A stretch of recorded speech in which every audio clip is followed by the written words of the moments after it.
خدمات درک پرینس تقدیم می کند شالوده ایمان، درس دوم، اقتدار کلام خدا.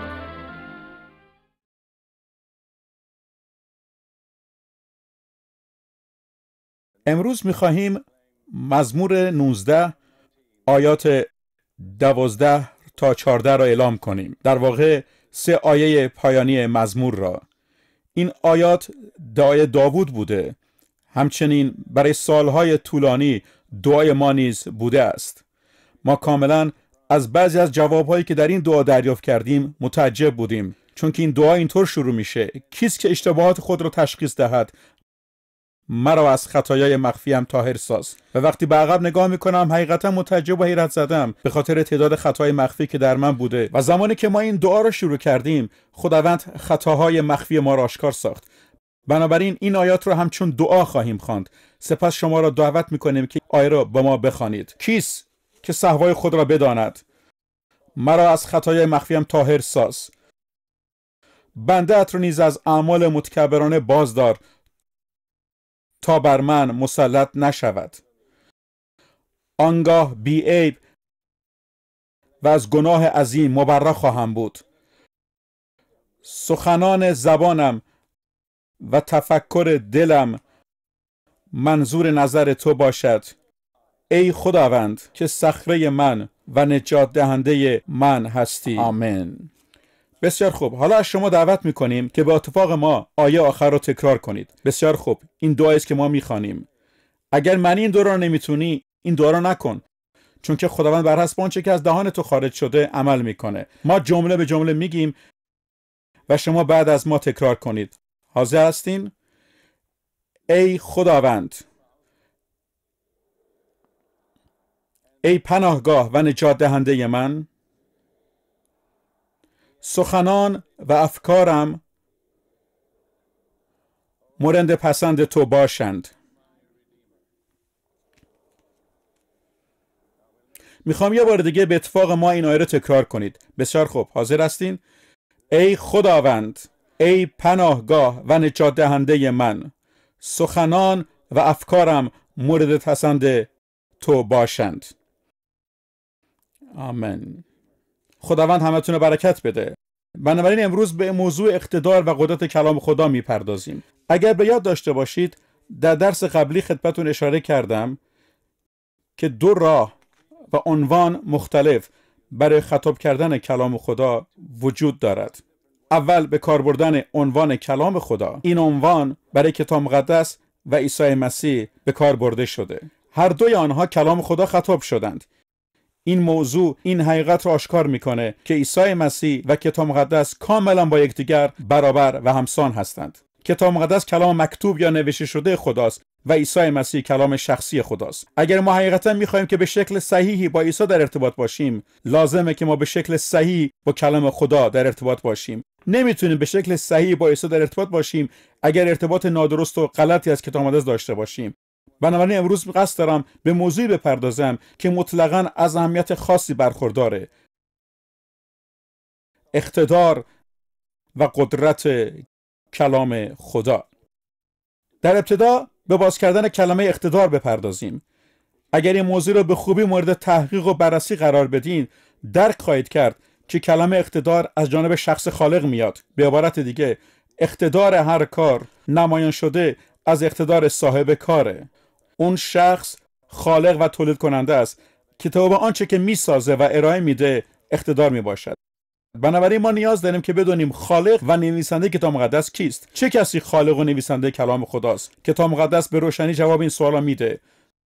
در 2 تیموتائوس باب 3 آیات 16 و 17 میگه تمام کتاب مقدس الهام خداست و برای تعلیم و تربیت و اصلاح و تربیت در پارسایی سودمند است، تا مرد خدا به کمال برای هر کار نیکو تجهیز گردد. بنابراین اگر تو میخواهی کامل و به جهت هر عمل نیکو مجهز و آراسته بشی، سرچشمه منشه این کلام خداست. و پولس میگه تمام آنچه که به عنوان کلام خدا مکتوب است با الهام خدا داده شده. کلمه یونانی خدا دمیده است. در واقع کلمه حیات و روح ذاتی و فطری هستند. معنیش اینه که تمام کتاب مقدس دمیده شده و بیرون آمده با روح خداست. به عبارت دیگر اون اقتدار حمایت کننده که در پشت کتاب مقدس ایستاده اقتدار و قدرت روح القدس است. در نهایت اوست نویسنده حقیقی. او ابزار و طرق بسیار متفاوتی رو استفاده کرده، اما در پشت همه آنها اقتدار و قدرت روح القدس ایستاده، شخصی که خودش خداست. بنابراین وقتی که ما با کلام خدا روبرو میشویم با اقتدار خود خدا روبرو میشویم. در واقع میگه تمام کتاب مقدس الهام شده از خداست. نمیگه یک بخشی از اونها. بعضی از افراد فقط یک قسمتی از کلام خدا را جدا مورد مطالعه قرار میدن و بقیه قسمت‌ها را مقتدرانه و الهام شده از طرف خدا نمیبینند. اما این طرز فکر در مسیر کلام خدا نیست. چون که خود روح القدس میگه تمام کتاب مقدس مفید و الهام شده از جانب خداست. به عبارت دیگر هیچ کتاب بی اهمیتی در کتاب مقدس وجود نداره که تو این رو بیرون بکشی و بگی این قسمت اهمیت نداره. مزرا و نهمیا بسیار مهمن. غزل‌ها خیلی مهمه. ناهوم نبی هم خیلی مهمه.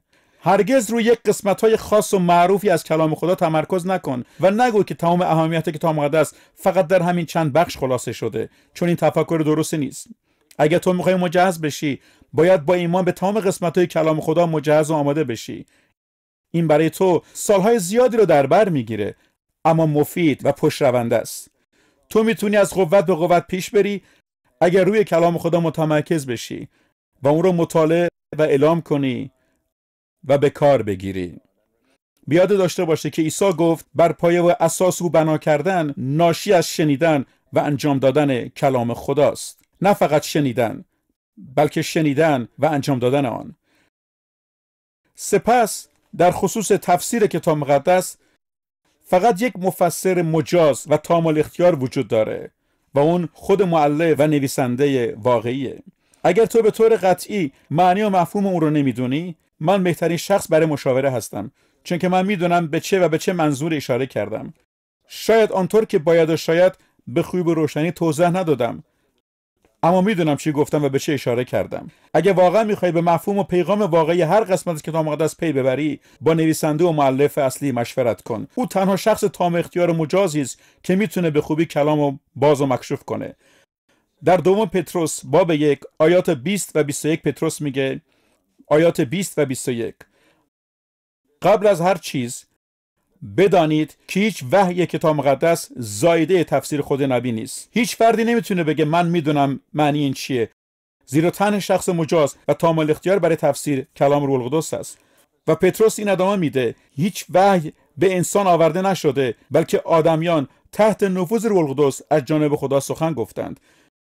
در اینجا پتروس اشاره میکنه به آنچه که قبلا پولس اشاره کرده بود. اقتدار و قدرتی که پشت کلام مقدس ایستاده سرچشمه میگیری از الهام روح القدس.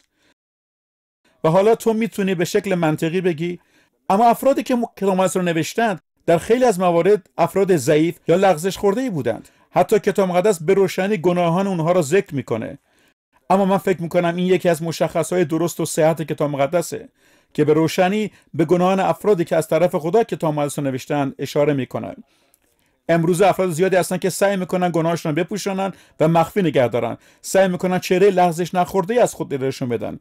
اما هیچ کدام از نویسنده کتاب مقدس این کارو نمیکنه. حتی داوود که نویسنده بیشترین بخش مزامیر، گناه‌ها جدی اون به روشنی ذکر شد و همه میتونن بخونن. بنابراین سوال اینجاست، کتاب مقدس چطور میتونه لغزش ناپذیر باشه با وجود اینکه بسیار از نویسندگان اون لغزش خورده بودند؟ در این خصوص جواب بسیار زیبایی در مزمور 12 آیه 6 داده شده. یک آیه ساده و روشن. کلام خداوند مانند نقره است که 7 بار در کوره تصفیه شده باشد، پاک و قابل اعتماد است. این تصویر کوچک و ساده است از اینکه افراد چطور فلز رو تصفیه و پاک میکنند. اونها معمولا یک کوره گلی یا سفاله میسازند و در آن آتش روشن میکنند، سپس فلز رو اونجا قرار میدن تا کاملا تصفیه و پاک بشه. بنابراین شما 3 تا چیز در این تصویر مشاهده کردین. یک کوره سفاله یا گلی رو دیدید، چیزی که ابزار انسان فقط خاک راست. شما آتش رو دیدید، چیزی که سمبل و نماد روح القدسه که تصفیه کننده نقره است و اون نقره هم کلام خداست. بنابراین به ما نشون میده که چطور مردان و زنان لغزش خورده میتونند کانال و وسیله باشند برای الهام و کلام مقتدرانه خدا. اجازه بدین دوباره بگم، خاک رس همون ظرف انسانیه، آتش همون روح القدسه و نقره 7 بار تصفیه شده و مطلقاً خاص همان کلام خداست. در واقع عدد 7 در کتاب مقدس ما را با 2 چیز پیوند میده: روح القدس و کاملیت، و تکمیل و تکامل با روح القدس است. بنابراین اگرچه کتاب مقدس به وسیله مردان و زنان خاکی و ضعیف و لغزش خورده و گناهکار آمده، اما 7 مرتبه با آتش روح القدس تصفیه و پاک شده و این کاملا قابل اعتماده. حالا لازمه که طرز فکر و نگرش خود عیسی رو نسبت به کتاب مقدس مورد بررسی قرار بدیم، زیرا برای ما که شاگردان او هستیم بهترین الگو و نمونه است. او چگونه با کتاب مقدس ارتباط برقرار کرد؟ ما به قسمتی از کلام خدا نگاه کردیم، اما دوباره نگاه میکنیم به یوحنا باب 10 آیه 35. نیازی نداریم به آیات دیگه نگاه کنیم، فقط یوحنا 10:35. در واقع در این متن عیسی در حال بحث با رهبران یهودی است که ما نیازی نداریم وارد بحث کلی آنها بشیم. در این متن یوحنا 10:35 میگه اگر آنانی که کلام خدا به ایشان رسید خدایان خوانده شدند، هیچ بخش از کتاب مقدس از اعتبار ساقط نمیشود. من قبلا به این مهم اشاره کردم، اما دوباره میخوام بگم عیسی در اینجا 2 عنوان برای کلام خدا به کار میبرد که شاگردان اون نیز به دفعات این امر استفاده کردند: کتاب مقدس و کلام خدا. وقتی میگه کتاب مقدس کلام خداست، یعنی فرستاده شده از طرف خداوند، از طرف انسان نیست، از آسمان و از طرف خدا آمده. و وقتی که میگه کتاب مقدس، یعنی آن مطالبی که نوشته و ثبت شده. خداوند چیزهای زیادی گفت که ثبت و نوشته نشده، اما تمام آنچه که در کتاب مقدس و کلام خدا ثبت و نوشته شده، تمام چیزهای مهم و خاصی است که به جهت فایده ما نوشته و ثبت شده. اونها شامل تمام چیزهای میشه که ما نیاز داریم برای نجات و رستگاری بدونیم. بنابراین در اون جمله درس قبلی با هم دیدیم اون نگرش خلاصه شده عیسی بود: کلام خدا هرگز محو نخواهد شد. هیچ چیز نمیتونه بهتر و کاملتر از این جمله اقتدار و قدرت کتاب مقدس رو آشکار و عیان بکنه که میگه هرگز محو نخواهد شد. دوستم شما رو دعوت کنم تا آنچه را که امروز صبح انجام دادیم دوباره انجام بدیم. این کلمات رو بعد از من تکرار کنید: کلام خدا هرگز محو نخواهد شد. تکرار میکنیم: کلام خدا هرگز محو نخواهد شد. به یاد داشته باشید خداوند شما را مسئول و پاسخگوی میبینه برای آنچه که به زمان آوردید، چون که اون انتظار خواهد داشت که شما اقتدار و کلام خدا را در تمام قسمت زندگیتون بپذیرید. حالا بیاد ببینیم که خود عیسی چگونه کتاب مقدس را مورد استفاده قرار میده و در اینجا نیز او دوباره الگوی ماست. برمیگردیم به متی باب 4 و چیزی رو میبینیم که در اونجا اتفاق افتاد زمانی که عیسی در بیابان بود و توسط شیطان وسوسه شد. متی باب 4. بهتره که از آخرای باب 3 شروع کنیم. در قسمت پایانی باب 3 ذکر شد که عیسی چطور در رود اردن توسط یحیی تعمید دهنده صورت گرفت. اما عیسی چون تعمید یافت بیدرنگ از آب برآمد. همان دم آسمان گشوده شد و او روح خدا را دید که همچون کبوتر فرود آمد و بر وی قرار گرفت.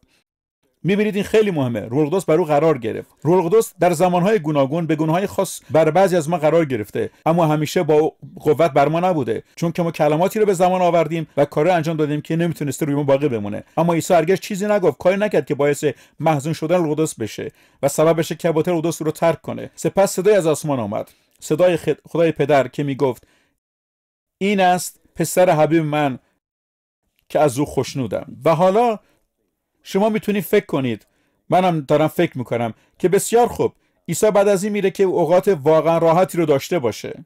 او از طرف پدر و القدس و همچنین یحیی تعمید دهنده مورد تایید واقع شد. اما این پایان کار نیست. اما چیزی که بعد از آن اتفاق افتاد این بود که عیسی خود را به مدت 40 روز روزه‌دار در بیابان در مقابل وسوسه شیطان قرار گرفته بود. بنابراین لطفاً یک طور تصور نکنید که برکات خداوند زندگی رو همیشه برای شما راحت و آسوده پیش خواهد برد. در حقیقت و بدون شک زندگی دائما ممکنه سخت‌تر بشه، چون که شیطان با قدرت بیشتری در مقابل افرادی میسته که از جانب خداوند مسح شده هستند. در انجیل لوقا اینطور که میگه روح القدس عیسی را به بیابان برد، اما در پایان 40 روز او در قدرت روح القدس از بیابان خارج شد. اینجا دو چیز متفاوت دیده میشه.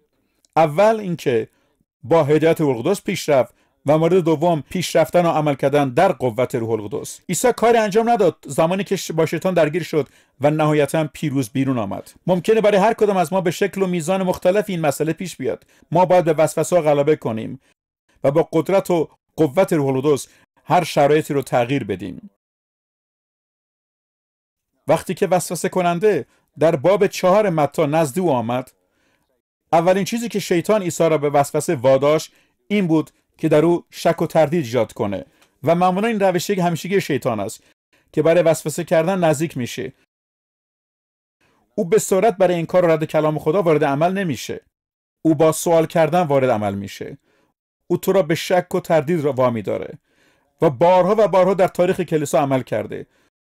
او هرگز قصد نداره که تاکتیک و شیوه دیگری به کار ببره، چون که به نظر میاد این روش همیشه به خبر عمل میکنه، اما هرگز اجازه نده این روش در تو عمل بکند. بنابراین اولین چیزی که شیطان به عیسی گفت باب 4 آیه 3 بود: اگر پسر خدایی به این سنگ‌ها بگو نان شوند.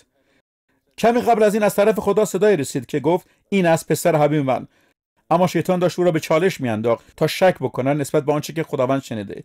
اگر تو حقیقتا پسر خدا هستی، بنابراین با انجام کار این ثابت کن، این سنگ‌ها را به نان تبدیل کن. اما عیسی به او جواب داد: مکتوب است که انسان فقط بهر نان زیست نمی‌کند. ضمن نکته جالب توجه اینجاست که هر سه جوابی که عیسی مسیح به شیطان داد از یک کتاب گرفته شده و آن کتاب تثنیه بود. و این نکته هم خیلی جالب توجهه. نه عیسی و نه شیطان هیچ کدوم در مورد اقتدار کتاب تثنیه سوالی مطرح نکردند. بنابراین چرا به انجام کار دیگه وقتشون رو تلف میکنید؟ بنابراین به این روشنی نشون میده که عیسی چگونه با وسوسه برخورد کرد. این خیلی خیلی مهمه. او به کارگیری مکرر کلام خدا با وسوسه برخورد کرد و گفت مکتوب است. هرگز فکر نکن که به اندازه کافی برای بحث کردن با ارواح شریر زرنگ و باهوشی. اون خیلی باهوشتر از این چیزی که تو هستی. او سالهای طولانی است که مشغول انجام این کاره. هرگز سعی نکن او را با استعدادهای خودت قانع کنی، بلکه با کلام خدا با او روبرو شو. هر بار که عیسی مورد وسوسه قرار گرفت، چیزی است که او گفت: مکتوب است، مکتوب است، مکتوب است. و هر بار که عیسی این را میگفت، شیطان موضوع را عوض کرد. عیسی میدونست که او هیچ جوابی در مقابل کلام خدا نداره. بنابراین هیچ وقت وسوسه نشو که سعی کنی با فلسفه و الهیات خودت با شیطان روبرو بشی و به او غلبه کنی. فقط با آنچه که در کلام خدا نوشته شده به او جواب بده. میبینی عیسی هرگز مرتکب اشتباهی که حوا کرد نشد. اگر شما برگردید به ابتدای داستان انسان در پیدایش باب 3، آیات آغازین این باب اینطور میگه: مار، در واقع همون شیطان، از همه حیواناتی که تو خداوند خدا به وجود آورده بود زیرکتر بود. به او گفت: آیا حقیقت داره که خدا شما را از خوردن میوه درختان باغ منع کرده است؟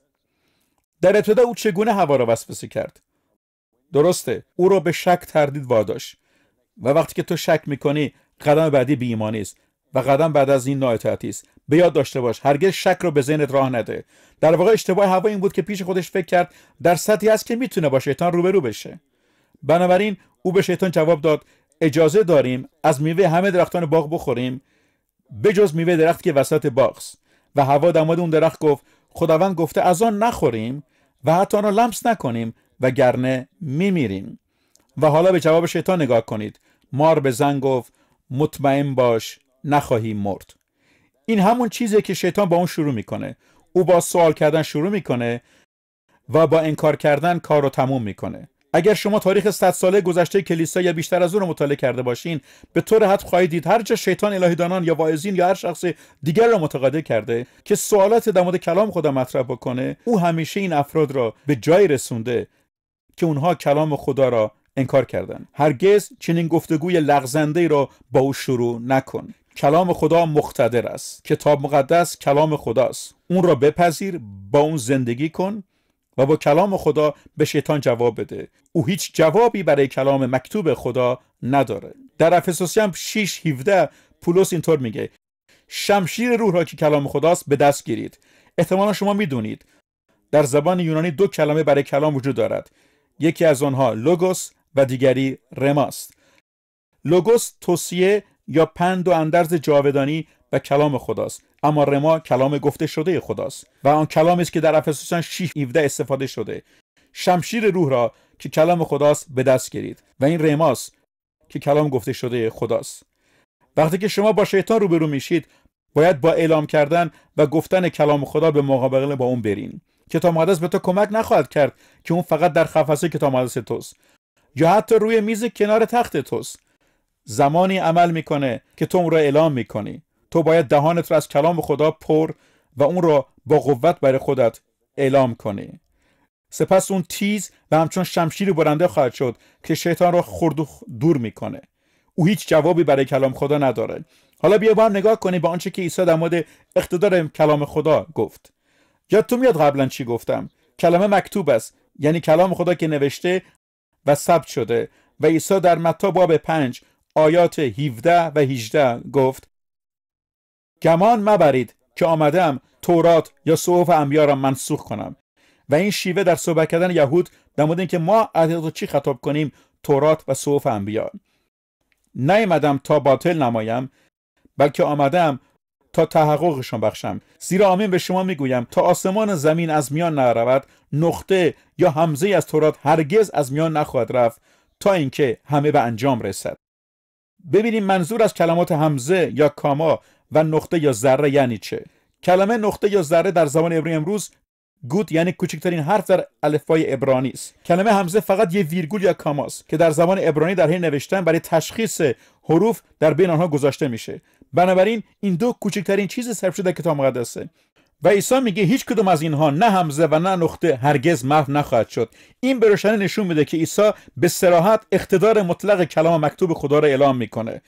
عیسی در اونجا در مورد کلام گفته شده خدا صحبت نمیکرد. او فقط به همزه و نقطه اشاره کرد، چون که این دو حرف در جایی به کار میرن که نوشته یا متنی وجود داشته باشه. بنابراین عیسی مطلقاً اقتدار کامل کلام مکتوب خدا را تایید میکنه.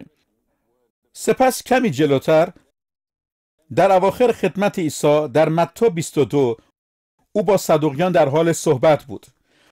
در آن روزها صدوقیان افراد آزادی بودند که قدرت و اقتدار کتاب مقدس را قبول نداشتند. در حقیقت اونها فقط اقتدار الهی 5 کتاب اول عهد جدید را قبول داشتند، یعنی تورات را، و اونها با موضوع تعلیم قیام از مردگان در چالش سختی بودند. اونها با سوال زیرکانه نزد عیسی آمدند و در متی 22 31 و 32 می‌بینیم که عیسی چگونه با آنها جواب داد. اما درباره قیامت مردگان آیا در کتاب نخواندید که خدا به شما چه گفته است؟ او فرموده که من هستم خدای ابراهیم، خدای اسحاق و خدای یعقوب. او نه خدای مردگان بلکه خدای زندگان است.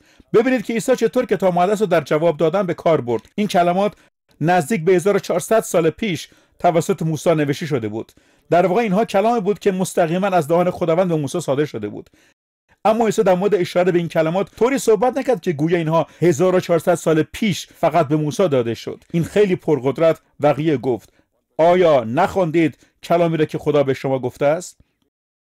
میبینید کتاب مقدس هرگز از زمان و تاریخ محو نمیشه. این کلمات هرگز با هوش و قدرت بشری نوشته نشده، بلکه توسط خدا. حتی اگر این کلام 3000 سال پیش هم نوشته شده باشد، همچنین امروز نیز خداوند با این کلام با شما صحبت میکنه. این همان اقتدار کتاب مقدسه که عیسی درک کرده بود. همچنین حالا نیاز داریم بررسی بکنیم که چطور کتاب مقدس در زندگی عیسی تحقق یافته بود. اگر به عهد جدید مراجعه کنید، خواهید دید که در 18 جای مختلف گفته شده که چیزی در زندگی عیسی اتفاق افتاده که تحقق یافتن کتاب مقدس رو نشون میده. به عبارت دیگه، نه اینکه او صرفا معتقد باشد به کتاب مقدس، نه اینکه فقط به جورایی کلام خدا را اعلام کنه، بلکه او به واقع مطیع کتاب مقدس بود. کتاب مقدس در تمام زندگی او تحقق یافته بود. شما میتونید به ابعاد و ظواهر گوناگونی از زندگی نگاه کنید، اما ما به 4 تا اونها اشاره میکنیم: تولد او، زندگی زمینی او، مرگ و قیام او. کلام خدا در خصوص تمام ابعاد زندگی او میگه که کتاب مقدس به حقیقت پیوست. عیسی اقتدار کتاب مقدس را از آنچه که هست به شکل قوی‌تر تایید و حمایت نکرد. حالا بیاییم به عهد جدید برگردیم. چه قدرت و اقتداری در پشت عهد جدید ایستاده است. شما از فهمیدن این موضوع متعجب خواهید شد، زیرا اینکه این همان اقتداری است که در پشت عهد عتیق ایستاده. بیایید به 2 قسمت مختلف که عیسی با شاگردانش صحبت می‌کرد نگاه کنیم. در یوحنا باب 14 آیات 25 و 26 عیسی تقریباً به زمان ترک کردن شاگردانش نزدیک شده و عیسی داره اونها رو آماده میکنه که در حقیقت به زودی خواهد رفت. و همچنین میگه این چیزها را زمانی به شما گفتم که هنوز با شما هستم، اما آن مدافع یعنی روح القدس. مدافع یکی از عناوین روح القدس است. همچنین گاهی روح القدس به روح راستی خطاب شده. اما آن مدافع یعنی تسلی دهنده یعنی روح القدس که پدر او را به نام میفرستد، او همه چیز را به شما خواهد آموخت و هر آنچه من به شما گفتم به یادتان خواهد آورد. بنابراین اقتدار و قدرت روح القدس همان اقتداری که در پشت نوشته‌های رسولان ایستاده. و عیسی گفت روح القدس 2 کار انجام میده. او همه چیز را به شما تعلیم خواهد داد و هر آنچه را که من به شما گفتم و ممکنه که فراموش کرده باشید او به یاد شما خواهد آورد. بنابراین نوشته‌های رسولان بستگی به حافظه بشری نداره، بلکه وابسته به حقیقت حضور روح القدس است. و دوباره در یوحنا 16 آیات 12 تا 14 همون مهم تکرار میشه. عیسی به شاگردانش گفت بسیار چیزهای دیگر دارم که با شما بگویم، اما اکنون یارای شنیدنشان ندارید، اما چون روح راستی آید. اجازه بدید یک مورد دستوری زمانی خاص رو خاطر نشان کنم. عیسی در چگونگی کلامش به روشنی تاکید میکنه که روح القدس یک چیز نیست، بلکه یک شخصه. در حال حاضر نمیتونم وارد این بحث بشم چون که خیلی پیچیده است، اما بر اساس دستور زبان یونانی به گونه دیگر آماده شده. به عبارت دیگه لطفاً درک کنید که روح القدس یک چیز نیست، یک شخصه. باید با اون به عنوان یک شخص در ارتباط باشید. لیکن چون او یعنی روح القدس آید، شما را به جمع راستی هدایت خواهد کرد، زیرا که از خود تکلم نمی کند، بلکه به آنچه که شنیده است سخن گفت و از امور آینده به شما خبر خواهد داد. تکرار می کنم، عیسی گفت هر آنچه را که لازم باشه بدونید و تا به حال دریافت نکردید توسط روح القدس به شما تعلیم داده خواهد شد. سپس در ادامه گفت زیرا که از خود تکلم نمی کند، بلکه به آنچه که شنیده است سخن خواهد گفت و از امور آینده به شما خبر خواهد داد. سپس در آیه بعد گفت او مرا جلال خواهد داد، زیرا از آنچه آن من است خواهد گرفت و به شما خبر خواهد داد. اجازه بدید یه مسئله فوق العاده مهم است مشخصه روح القدس رو خدمتتون خاطر نشان کنم. روح القدس همیشه عیسی را جلال میده. اگر شما تا به حال با مظاهر روحانی روبرو شدید که عیسی را جلال ندادند، بلکه به جای اون انسان‌ها و چیزهای مختلف مورد جلال قرار دادند، مطمئن باشید که این روح القدس نیست. چون که والاترین خدمت روح القدس جلال دادن و آشکار ساختن شخصیت الهی عیسی است و این بهترین راه برای تمیز دادن ارواح است. چگونه کتاب مقدس میگه باید روح‌ها را تمیز و تشخیص بدید و یا باید روح‌ها را بیازمایید. و شما میتونید بیازمایید چیزی از طرف روح القدس هست یا نه و مطمئن‌ترین آزمایش اینه که اون روح عیسی را جلال بده. در غیر این صورت ممکنه اون بیان به نظر کامل روحانی باشه، ممکنه صدای چشمگیر و طعنه‌انگیزی باشه، اما به طور حتم از جانب روح القدس نیست، چون که روح القدس هیچ کس را جز عیسی جلال نخواهد داد. در واقع زمانی که شخص مایل باشه که خودش رو جلال بده، روح القدس به اون شخص میگه متاسفم، بیشتر از این نمیتونم در کنار تو باشم، حتی اگر تو ادامه بدی من نمیتونم بمونم. همین مسئله بارها باعث شده که تعداد بسیار زیادی از خادمین به بیراهه کشیده شده و از خاطرات محو شدن. من نمیتونم تعداد خادمین رو بشمارم که با خرابی و تباهی به پایان خدمتشون رسیدن، چون که اونها جلالی را که روح القدس فقط شایسته عیسی میدونسته برای خودشون گرفته بودن. میخوام به شما بگم من خیلی در این مورد نسبت به خودم مواظب و هوشیارم. من همچنان خودم را مورد آزمایش قرار میدم. آیا من واقعا دارم عیسی را به جلال میدم یا اینکه سعی بر این دارم که مردم رو متقاعد کنم که درک پرینس شخص مهمیه؟ درک پرینس گناهکاریه که با فیض خدا نجات یافته. بیایید به قسمت بعدی که موضوع واقعا جالب و بسیار مهمی است بپردازیم، در واقع به طبیعت و ذات کلام خدا. این موضوع بسیار جالبی است. در کتاب عبرانیان باب 4 آیه 12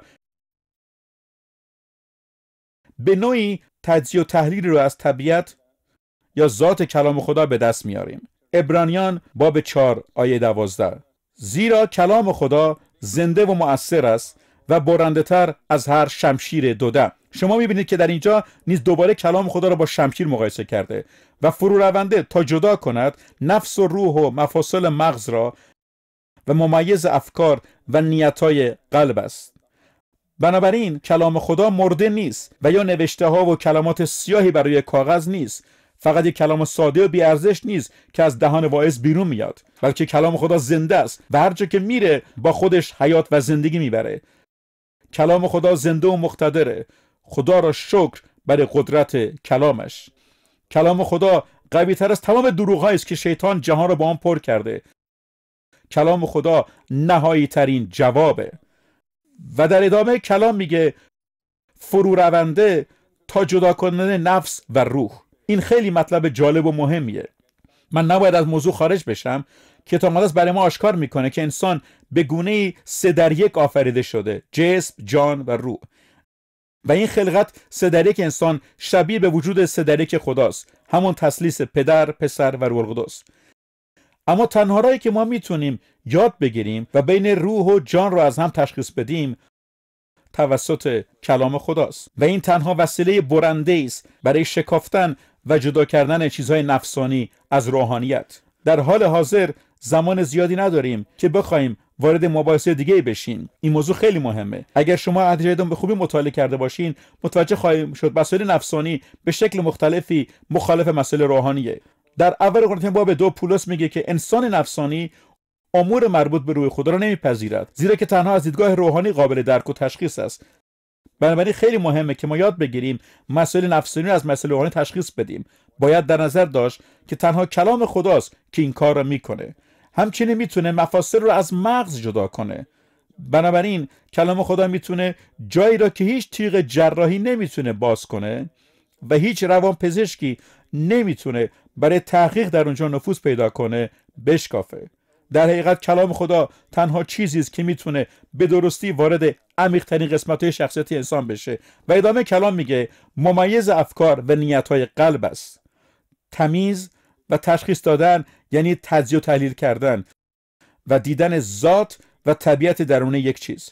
شخصی سالها پیش گفت وقتی که من ایماندار جوانی بودم یک چیز دائما تو ذهنم میگفت یادت باشه وقتی که تو کتاب مقدس رو میخونی کتاب مقدس هم داره تو رو میخونه. این خیلی برای من روشن و واضح بود چون من شروع کرده بودم به خواندن کتاب مقدس اما ساده و الکی و به عنوان یک فلسفه‌دان حرفه‌ای با کلام خدا به عنوان شغل و کار برخورد میکردم. و وقتی که شروع به خواندن کتاب مقدس میکردم به نظرم خیلی غم انگیز و کسل کننده میومد. فکر میکردم هیچ کتابی نمیتونه به قدری نظر منو به خودش جلب کنه که من اون رو تا پایان بخونم. یک حس کاملا متفاوتی رو نسبت به خودم احساس میکردم. فکر میکردم که واقعا جواب همه سوالا رو میدونم. فلسفه جواب راه حل کافی برای همه چیز داره. اما یک روز وقتی که مجرد رفتم با شروع کنم خواندن کتاب مقدس بدون اعتماد به نفس شدم. نمیتونستم درک کنم چه اتفاقی داره برام میفته.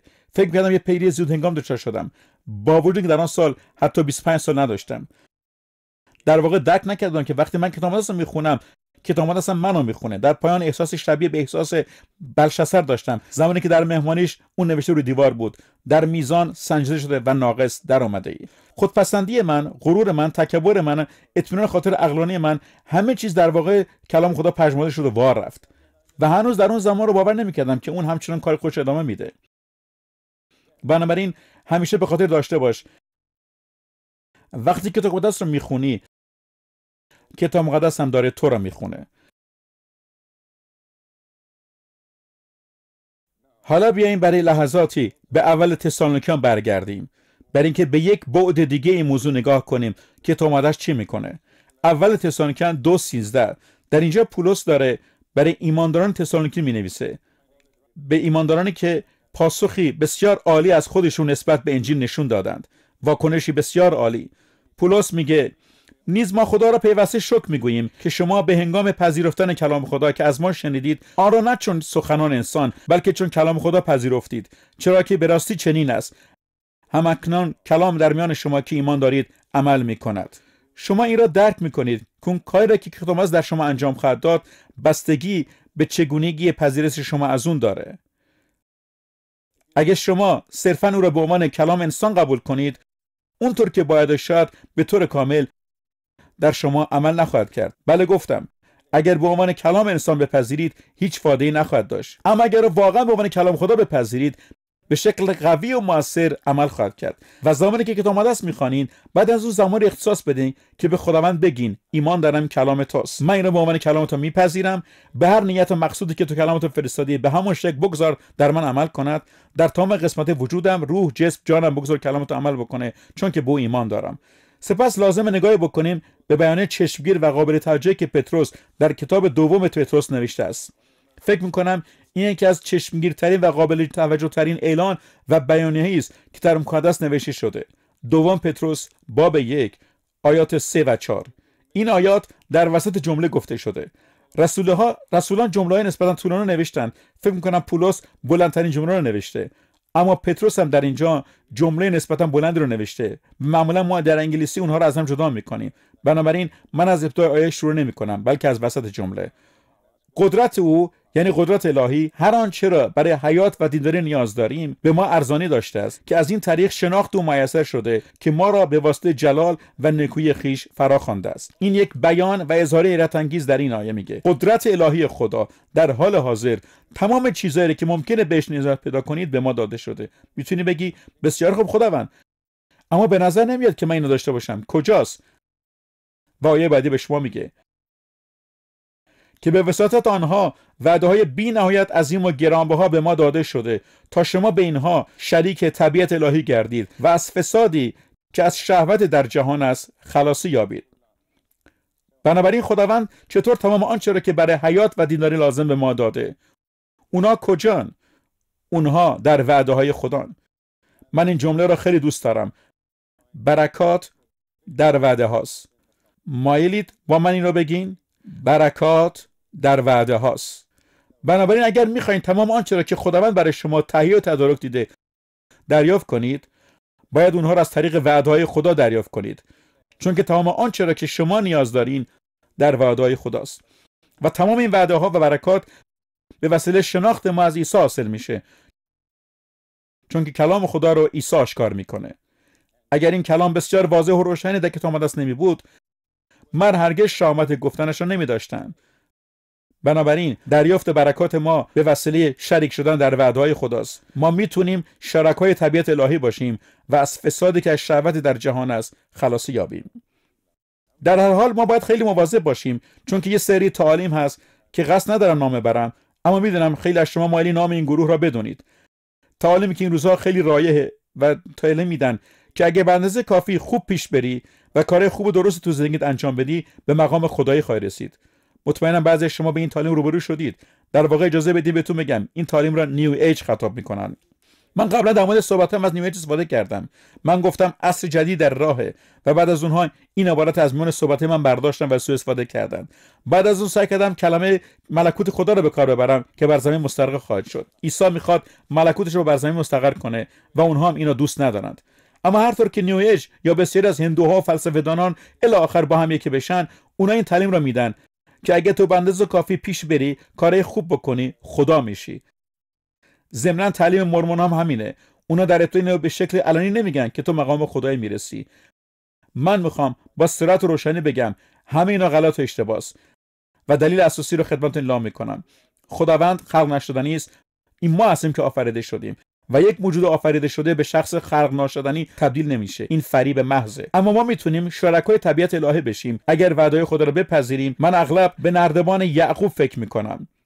احتمالاً شاید به یاد دارین خوابی را که اون دید. او به تنهایی در بیابان بود، سنگی را به عنوان بالش زیر سر گذاشت و خوابید. چه تعداد از شما حاضرین در زمان خواب به جای بالش سنگ زیر سرتون بگذارید؟ بسیار خوب، اجازه بدین چیزی رو به شما بگم. وقتی که در سودان در میان هدان دوها بودم، در شمال سودان می‌دیدم که مردم به جای بالش از سنگ استفاده می‌کردند. یک روز با دقت یکی از این سودان‌ها رو نگاه کردم. او یک سنگ دراز و نسبتاً لبه‌دار و تیزی رو برداشت، روی زمین گذاشت، دراز شد، پشت سرش رو گذاشت روی سنگ و با شادمانی به خواب رفت. بنابراین ممکنه، اما خیلی از شما از این لذت نمیبرید.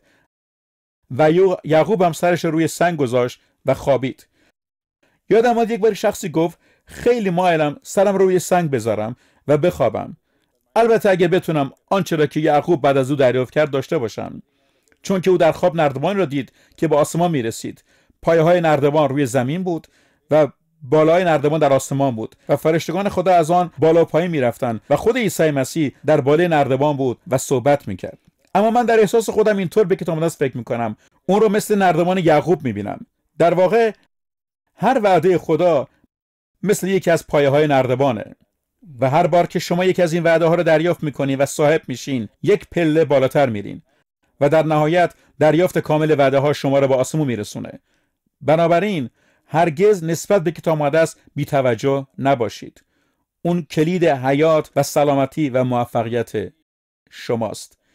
این گرانبهاترین هدیه است که خداوند به ما داده. به یاد داشته باشیم به عنوان افرادی که به راحتی کتاب مقدس در دسترس ماست و متاسفانه گاهی ما هم بحث میکنیم که این ترجمه رو استفاده میکنیم یا اون ترجمه رو، و یا گاهی از اون فقط برای توضیح دادن یا مثال آوردن در مورد چیز استفاده میکنیم. بنابراین به یاد داشته باشیم میلیون ها و میلیون ها نفر در دنیا هستن که حتی یک بار هم کتاب مقدس رو لمس و باز نکردن. این افراد هیچ انتخابی ندارند. و بیان یک مورد دیگر هم به خاطر داشته باشیم. در گذشته در قرن‌های پیش زنان و مردان زیادی برای حفظ کردن کلام خداوند زندگیشون رو قربانی کردن. بنابراین بیایید با حرمت با کلام خدا برخورد کنیم. بیایید حقیقت نسبتا به کلام خدا احترام بگذاریم، چون که این تنها راهی است که خداوند وارد زندگی ما میشه. برای به پایان رسوندن این قسمت خاص از بحثمون میخوام به یک مسئله جالب و هیجان انگیز بپردازم. البته فقط در این وقت کوتاهی که باقی مونده و آن تأثیرات کلام خداست. این تأثیرات کلام خداست. پولس به کلیسای تسالونیکیان گفت کلام خدا به شکل خاص و مؤثر در شما عمل میکنه، زیرا که شما به اون ایمان دارید. میخوام 8 تأثیر عالی را که کلام خدا در زندگیتون داره باهاتون در میان بگذارم. اینها نمونه‌هایی از چیزهایی هستن که کلام خدا برای من و تو انجام میده. بسیار خوب. اول از همه رومیان باب 10 آیه 17. باب 10 آیه 17. راستش حفظم، ولی با هم نگاهی بکنیم. رومیان 10:17 اینطور میگه: پس ایمان از شنیدن پیام سرچشمه میگیرد و شنیدن پیام از طریق کلام مسیح میسر میشود. این یک کلام فوق العاده است، چون که من به مدت 1 سال در بیمارستانی واقع در صحرای شمال آفریقا بستری بودم. در واقع به یک بیماری پوستی مبتلا بودم که پزشکان در این شرایط خاص و آب و هوایی نمیتوانستند کاری برای درمان شفای من انجام بدن. اونا بیماری اگزمای حاد و مزمن خطاب کردند. حتی امروز نیز پزشکان علاج خاصی برای درمانو ندارند. اون تازه ایماندار شده بودم و دائم به خودم میگفتم میدونم اگه من ایمان داشته باشم خدا منو شفا میده. و چیزی که بعد از اون میگفتم این بود که اما من ایمان کافی ندارم. وضعیت و شرایطی رو که در اون قرار داشتم به قول یکی مرداب ناامیدی و وادی یأس بود و میگفتم ایمان کافی ندارم. سپس یک روز پرتو درخشانی از نور در وادی تاریک من درخشید و این نور از رومیان 10:17 آمد. بنابراین ایمان از شنیدن از کلام خدا. اگر تو این رو نداری میتونی رو دریافت کنی. تو نباید همیشه بدون اون بمونی. ایمان از شنیدن کلام خدا میاد. ایمان در قلب‌های بسیاری از شما ایجاد خواهد شد. حتی همین الان که شما در حال شنیدن کلام خدا هستید. شما به خوبی میدونید که در زمان عهد جدید اکثریت آنهایی که کلام میخوندن اون رو با صدای بلند میخوندن، حتی در زمانی که تنها بودن. به عنوان مثال زمانی که خواجه سرای حبشی در کالسکه‌اش قسمت از اشعیا نبی رو میخوند، فیلیپوس او را شنید، گرچه او داشت برای خودش میخوند. لازمه یه چیز در مورد اهمیت بلند خوندن گفته بشه، چون که وقتی تو کلام رو که با صدای بلند میخونی میشنوی، ایمان در قلب تو ایجاد میشه. بسیار خوب. آنچه که گفتم نتیجه و تأثیر اول کلام خداست. مورد دوم، متولد شدن در تولد تازه است و این توسط کلام خداست که ما دوباره متولد میشویم. در یعقوب 1:18 در مورد کلام خدا صحبت میکنه. او محض اراده خود ما را به وسیله کلام حق تولید نمود تا ما چون نوبر مخلوقات او باشیم، محض اراده او. میدونی چرا خداوند این کار رو کرد؟ چون که او تصمیم به اینجام گرفته بود. تو ما هیچ توضیح بیشتر از این رو دریافت نمی کنیم. وقتی که شما به ابتدا شروع هر چیز برمیگردید، میبینید که اون ابتدا با میل و تصمیم خدا شروع میشه. خداوند تصمیم گرفت یک نفر را با خودش بیرون بیاره. در واقع او تصمیم گرفت این میتونه توسط کلام خدا و کتاب مقدس بیرون اومده باشه. و این چیزیه که من و تو رو آورد تا خدا را بشناسیم، تا مخلوق تازه و قوم خاص خدا باشیم، و همه اینها با کلام خدا انجام شد. در اول پتروس اون نیز به همین اشاره میکنه. اول پتروس باب 1 آیات 22 و 23. اول پتروس 22 و 23 اینطور میگه کلام خدا: حال که با اطاعت از حقیقت جانهای خیش را طاهر ساختید تا به برادرانتون محبت بیریا داشته باشید، بر شماست که یکدیگر را از صمیم دل به شدت محبت کنید. میبینید نفستون چطور پاک و طاهر میکنید؟ با اطاعت از راستی، نه با شنیدن راستی فقط، بلکه با اطاعت از آن. و نتیجه اون چه خواهد بود؟ محبت برادرانه و بیریا خواهد بود. و پتروس ادامه میده و میگه زیرا که تولد تازه یافتید. میبینید میگه که تولد تازه یافتید، نه از تخم فانی بلکه از تخم غیر فانی. تخم غیر فانی چیه؟ یعنی به کلام خدا که زنده و تا ابدالآباد باقی است. بنابراین بذر کلام خداست و زمانی که با ایمان اون رو در قلبت میپذیری، ثمره اون تولد تازه خواهد بود. بذر کلام فنا ناپذیره و زندگی که از ثمره این کلام به وجود میاد غیر فانی خواهد بود. طبیعت و ذات این بذر تعیین کننده طبیعت و ذات حیاتی است که از اون صادر شد. بنابراین کلام خداوند غیر فانی است و زندگی که ثمره نتیجه اون هست نیز غیر فانی خواهد بود و این الهی، مقدس و جاودانی است. زمانی که شما تولد تازه پیدا کردین، به چه جور غذا و خوراکی نیاز داشتین؟ و مسئله حیرت انگیز و جالب توجه اینه که کلام خدا مناسب ترین غذا و خوراک رو برای هر مرحله از زندگی رشد روحانی تامین کرده. وقتی که شما فقط یک نوزاد روحانی هستی، به چی احتیاج داری؟ و این چیزی است که پتروس در باب بعدی به او اشاره میکنه. اول پتروس باب 2 آیه 2. اول پتروس: و همچنان نوزادگان مشتاق شیر خالص روحانی باشید تا به مورد آن در نجات خود نمو کنید. یعنی وقتی که شما تولد تازه پیدا میکنید، باید یک اشتهای سالمی برای کلام خدا داشته باشین. مطمئنا بسیار از ما حاضریم در این جلسه شهادت بدیم که زمانی که تولد تازه پیدا کردیم، تنها چیزی که میخواستیم انجام بدیم خواندن کتاب مقدس بوده. ما نوزادان سالم به دنیا آمدیم با اشتهای سالم، ولی تنها چیزی که میتونه واقعا ما رو تغذیه کنه کلام خداست. و زمانی که رفته رفته رشد کردیم، به چیزای مثل نان نیاز داشتیم. نیاز نیست به اون قسمت برگردیم که عیسی در بیابان بود وقتی که شیطان او را وسوسه کرد تا سنگ رو به نان تبدیل کنه. انسان تنها محض نان زیست نمی‌کنه، بلکه به هر کلمه که از دهان خدا صادر گردد. بنابراین کلام خدا تنها شیر نیست، بلکه نان نیز هست. اما همونطور که در زندگی روحانی رشد می‌کنیم، رفته رفته به غذاهای جامد و کامل بیشتری احتیاج داریم و این نیز توسط کلام خدا تامین شده. در عبرانیان 5 نویسنده داره برای یهودیان می‌نویسه که با توجه به زمینه‌ای که از اون اومدن، شناخت کافی از کتاب مقدس داشتند. او داره به اونها میگه که خدا چه انتظاری از وضع اونها میتونست برای گفتن داشته باشه، چون که همه شما به خوبی میدونید شما بعد از آنچه که هستین بهتر میدونید و عمل کردن. نویسنده به اونها میگه شما شناخت کافی از کتاب مقدس رو داشتین، اما اون رو به کار نمیگیرید. الان این قسمت رو براتون میخونم. عبرانیان 5:12 تا 14. به راستی که پس از گذشت این همه وقت خود میبایست معلم باشید و با این حال نیاز دارید کسی اصول ابتدایی کلام خدا را بار دیگر به شما بیاموزاند. شما محتاج شیر شدید، نه غذای سنگین. زیرا هر که شیرخواره باشد در کلام و عدالت ناآزموده است، چون طفل است. اما غذای قوی از آن بالغان است که حواس خود را به موجب عادت ریاضت دادند تا تمیز نیک و بد را بکنند. متوجه هستید؟ برای بالغ شدن باید عقل و شعور را به کار و تمرین واداشت. باید به کار بگیرین و تمرین کنید. باید کلام خدا را به کار بگیرید. شما باید از کلام خدا برای تشخیص و شناختن شرری که در اون هستین استفاده کنید. همچنین در سختی ها و فشارهایی که باش درگیرین. این روش بلوغ پختگی است. اگر شما واقعا به مشکل جدی کلام خدا رو به کار نگیرید، با کلام خدا زندگی نکنید، هرگز به بلوغ روحانی نخواهید رسید. شما هرگز قادر نخواهید بود که بیشتر از شیر یا کمی نان بخورید.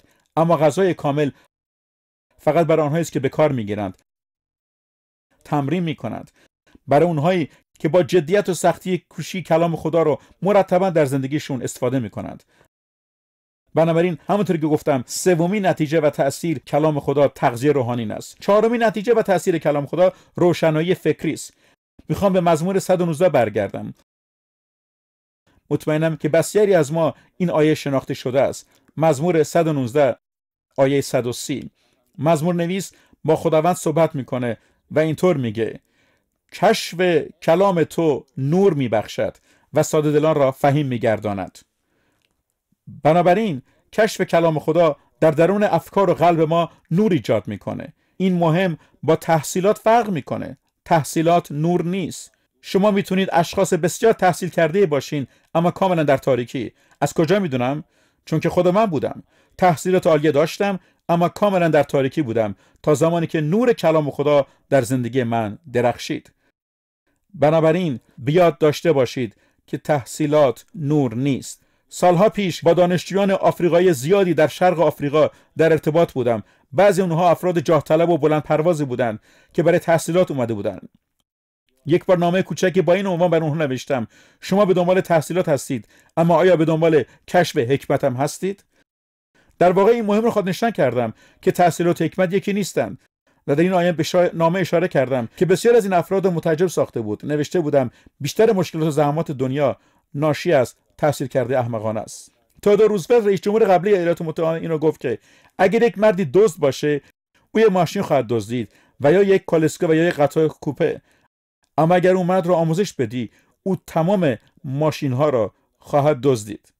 بنابراین لطفاً این را در ذهنتون حفظ کنید. تحصیلات چیز مفیدیه اما نور نیست. در حقیقت همونطور که گفتم، حتی بعضی از افراد با داشتن تحصیلات عالیه نیز ممکنه در عمیق‌ترین تاریکی باشند، زیرا که تنها کشف کلام خداست که نور میبخشد. پنجم نتیجه و تأثیر دیگر کلام خدا شفای جسمی است. این را میگم با در نظر گرفتن تجربه شخصی خودم. بیایید برای لحظاتی مزامیر 107 را ببینیم. از آیه 17 تا 20 را میخونم. مزمور 117 7 تا 20. افراد نادان، منظور افرادی هستند که در کلیسای دیگه، هرگز منظورش با من و تو نیست. افراد نادان به سبب رفتار شرارت تبار و آلوده به گناه خود ضعیف و بیمار شدن. آیا هرگز برای شما اتفاق افتاده که فکر کنی بعضی از ما به خاطر مسیرهای غلط و زندگی اشتباهمون در ضلالت و بدبختی هستیم؟ بعضی از مردم برای شفا میان پیش من. خیلی به ندرت شده، اما یا تا به حال اونا گفتن که مشکلاتشون ناشی از راهها و زندگیش غلطشونه. اما کلام خدا به روشنی میگه افراد نادان به سبب طریق شرانهشون ذلیل شدن، اشتهای خود را از دست دادن و به دروازه‌های موت نزدیک شدن. و در ادامه میگه آنگاه در این گرفتاری خود نزد خداوند فریاد برآوردند.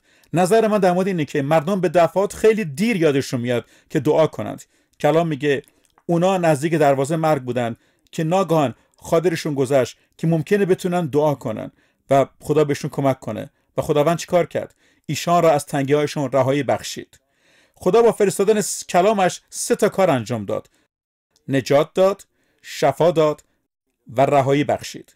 3 عمل عالی و بی‌نظیر از رحمت خدا: نجات دادن از گناه، شفا دادن از بیماری ها و رهایی بخشیدن از قدرت شریر. خدا عمدتاً کار رو به وسیله کلامش به انجام رساند. این رو با کسی تجربه خدمتتون میگم. بعضی از شما دائم به دنبال واعظی میگردین که بیاد و دست رو شما بگذاره و دعا کنه و شما شفا بیاد. البته امکان داره شفا هم بیابید، ولی میدونم افراد زیادی پیش من میان و فکر میکنن که اگر من بر اونها دعا کنم شفا خواهند یافت. در واقع وقتی به جلو میان تا بر اونها دعا بکنم، کمی نگرانم، چون که میبینم اونها واقعا امید و نگاهشون به برادر پرینسه، نه به خداوند. اجازه بدین چیزی رو خدمتتون عرض کنم.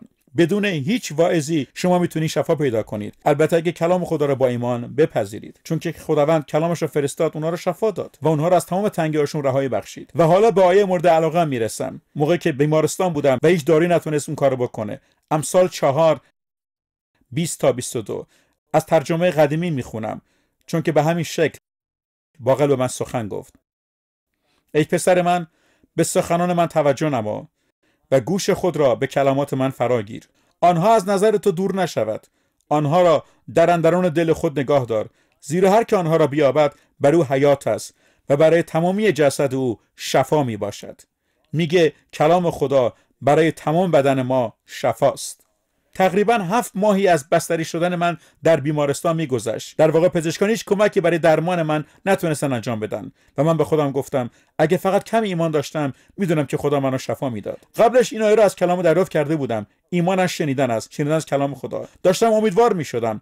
یک بار دیگه کلامو باز کردم با یک امید تازه. اما ببینید من یه مشکلی داشتم. من یک فلسفه‌دان حرفه‌ای و ماهر بودم. برای کار فلسفه‌دان اینه که یه چیز کوچک و معمولی رو بسیار پیچیده و دشوار کنه. این چیزی است که اونا از قبل انتخاب کردن. اما نتونستم با کلام خدا به سادگی و سهولت برخورد کنم. بنابراین شروع کردم یکی پس از دیگری به خوندن وعده‌های خدا در مورد شفا. اما در این خودم پیش فکر می‌کردم منظور از این آیات شفای جسم نمیتونه باشه. خدا اهمیت به جسم ما نمیده، چون در نهایت ما میریم و جسممون هم پوسیده و نابود میشه. گرچه میگفتم ای جان من، خداوند رو متبارک بخوان که تمام گناهان رو میآمرزد و همه مرضات رو شفا میشه. در امثال 4:22 نظرم به این آیه جلب شد. خداوند میگه کلام من بر آنهایی که او را بیابند حیات است و برای تمام بدن آنها شفا و سلامتی خواهد بود. به خودم گفتم حتی فلسفه‌دانان میتونن این کارو بکنند. کلام او سلامتی است برای تمام بدن من. سپس به اطراف نگاه کردم و گونه متناوب شروع به خوندن کردم. برای سلامتی و شفاست. یک دفعه از ذهنم گذشت چیزی رو که داروی مرتب و منظم خطاب میکردن. از خودم پرسیدم مردم چطور داروشون استفاده میکنن؟ جواب روزانه 3 بار بعد از هر وعده غذایی. به خودم گفتم این کاری است که من باید انجام بدم. الان نمیتونم مفصلا توضیح بدم و وارد جزئیات بشم، اما در طول یک دوره 3 یا 4 ماهه کلام خدا رو به عنوان دارو استفاده کردم، روزانه 3 بار بعد از هر وعده غذایی. و این دارو یعنی کلام خدا در ناسالم و خطرناکترین شرایط آب و هوایی در سودان شفا و سلامتی کامل و دائمی رو به من عطا کرد. بنابراین برادران خواهران عزیز، به شما میگم کلام خدا عمل میکنه. به 3 نتیجه سریع کلام خدا نگاه کنیم. پیروزی بر شیطان. مزمور 119 آیه 9 و 11 میگه. مزمور 119 آیه 9 و 9. مرد جوان چگونه میتواند زندگی خود را پاک نگاه دارد؟ به وسیله خواندن کلام خدا و اطاعت دستورات آن. دوباره در آیه 11 کلام تو را در دل خود محو میکنم و به خاطر میسپارم تا مبادا نسبت به تو گناه ورزم. بسیاری از جوانان ما امروز سوال میکنن که آیا واقعا ممکنه در زندگی پاک و تمیز پیش بریم؟ و بسیاری از معلمان و مربیان اونها بهشون میگن که غیر ممکنه، نمیشه. اونها رابطه جنسی سالم را توصیه و سفارش میکنند، چیزی که هرگز سکس سالم نیست. اما کتاب مقدس میگه مرد جوان، شخصی که در راههای زندگیش به کلام خدا توجه داره، طبق آنچه که کلام خدا میگه میتونه راهاش رو پاک کنه و تمیز کنه. خدا رو شکر میکنم چون که وقتی در میان جوانان آفریقایی کار میکردم بارها دیدم که این چگونه کلام در زندگی اونها تحقق یافته. زندگی پاک و تقدس داشتن چون کلام خدا رو با جدیت مورد توجه قرار میدادن. قطعا به یاد دارید قسمتی رو که در متی 4 نگاه کردیم، جایی که عیسی با شیطان روبرو شد. عیسی فقط با یک صلاح به او برخورد کرد: مکتوب است. هفتم و حالا خیلی سریع بریم به افسیان 5:25 تا 27. ای شوهران زنان خود را محبت کنید. افسوسیان 5:25 تا 27. ای شوهران، اجازه بدید به شما بگم این پیشنهادی است، یک دستوره. ای شوهران زنان خود را محبت کنید آنگونه که مسیح نیز کلیسا را محبت کرد و جان خویش را فدای آن نمود تا آن را به آب کلام بشوید و اینگونه کلیسا را طاهر ساخته تقدیس نماید و کلیسای درخشان را نزد خود حاضر سازد که هیچ لکه و چینی نقصی نداشته باشد، بلکه مقدس و بی‌عیب باشد. عیسی چگونه عروس را برای خود مقدس و بدون لکه حاضر خواهد ساخت؟ به وسیله شستن با آب توسط کلام خدا. کلام خدا ما را تقدیس، تطهیر و پاک میکنه. یوحنا در مورد عیسی اینطور گفت: همین است او که با آب و خون آمد، یعنی عیسی مسیح، نه با آب فقط بلکه با آب و خون. با قربانی شدن و خونش او ما را بازخرید کرد، اما با کلامش او ما را تطهیر و تقدیس و پاک کرد. ما هر دو اینها رو نیاز داریم. در واقع توسط خونش بازخریده شدیم، توسط کلامش پاک و تطهیر. پایانی در رساله یعقوب باب 1 آیات 23 تا 25 است.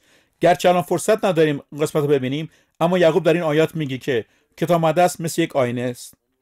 وقتی تو به اون نگاه میکنی، ظاهر فیزیکی تو رو نشون نمیده، بلکه اون درون واقعی تو رو نشون میده که شبیه چه چیزی است. و یعقوب اشاره میکنه وقتی با آینه نگاه میکنی یه چیز اشتباهی اونجا میبینی، کار معقول اینه که به اون رسیدگی بکنی.